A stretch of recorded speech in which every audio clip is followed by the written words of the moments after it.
Regina, Saskatchewan, January 21st, 1983. The temperature had plunged to minus 25 degrees as police were called to 2610 Albert Street, a two-story home in a quiet middle-class neighborhood.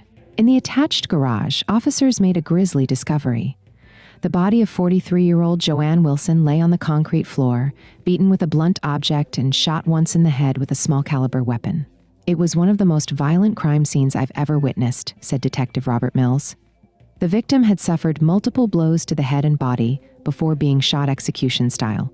The brutal murder shocked the community.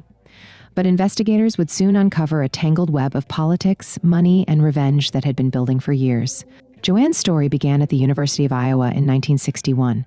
That's where she met Colin Thatcher, the son of a prominent Canadian politician. The young couple appeared to have a bright future ahead. They married on August 12, 1962, and soon moved to Saskatchewan, settling on the sprawling Thatcher family ranch near Moose Jaw. Colin followed in his father's political footsteps, winning election as a Liberal in 1975, representing the district of Thunder Creek. On the surface, they seemed like the perfect political couple, recalls Margaret Davidson, a family friend. But behind closed doors, there were serious problems.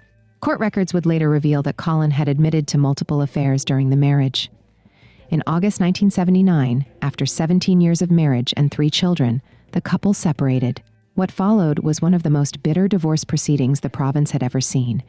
The custody battle for their children, Greg, Regan, and Stephanie, turned particularly nasty, playing out in the Regina Queen's bench court. In 1980, the judge delivered his ruling. JoAnn was awarded custody of 2 children and $820,000 for her share of the family property. Colin was furious about the settlement. Says former prosecutor Serge Kujawa, he felt the courts had treated him unfairly, and he wasn't shy about letting people know it. In January 1981, JoAnn married businessman Tony Wilson at the Hotel Saskatchewan in downtown Regina. She thought she could finally move on with her life. She was wrong. On May 17, 1981, while standing in the kitchen of her Albert Street home, JoAnn was shot through a triple-glazed window. The bullet struck her in the shoulder. She spent 3 weeks recovering at Regina General Hospital, but the shooter was never identified. That shooting should have been a red flag, says retired Detective James Roberts. It had all the hallmarks of a warning, a shot meant to frighten rather than kill. Meanwhile, Colin Thatcher's political career continued to flourish. By 1982, Premier Grant Devine had appointed him Minister of Energy, giving him an office in the legislative building overlooking Wascana Lake. But on January 17, 1983, Colin suddenly resigned from his cabinet position, citing family and financial reasons. 4 days later, JoAnn Wilson was dead. The investigation headquarters was set up at Regina Police Station. Detectives worked around the clock, combing through evidence from the crime scene and interviewing dozens of witnesses. We had our suspicions from day one, says Detective Mills.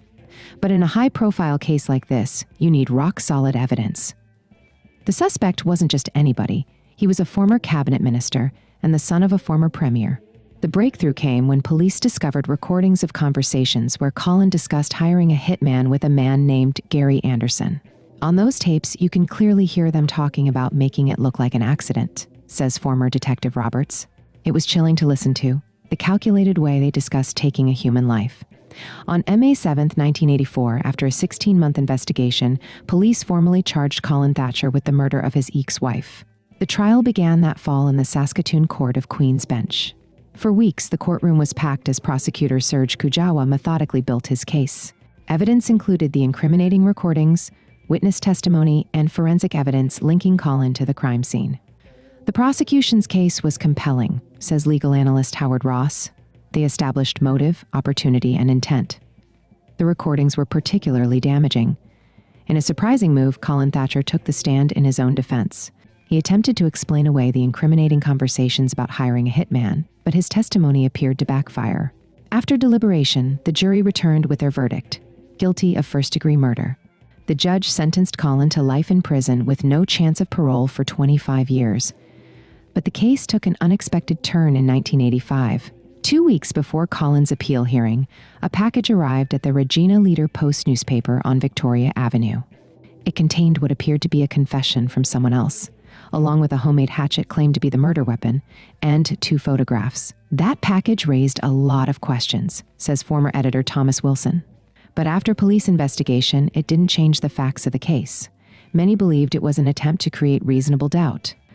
Colin Thatcher remained at the maximum security penitentiary in Prince Albert until November 30, 2006, when he was granted full parole after serving more than 22 years. In 2009, from his ranch outside Moose Jaw, Thatcher published a book titled Final Appeal: Anatomy of a Frame, claiming he had been wrongfully convicted. The government of Saskatchewan passed special legislation to prevent him from profiting from the crime.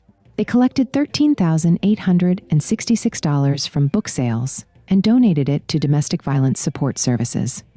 Thatcher remarried in 2010 and continues to maintain his innocence. Now in his 80s, he lives a quiet life on his ranch. The house on Albert Street has new owners, and the garage has been renovated. But the memory of what happened there on that cold January night remains etched in Regina's history. A tragic tale of a political dynasty, a bitter divorce, and a murder that shocked a nation.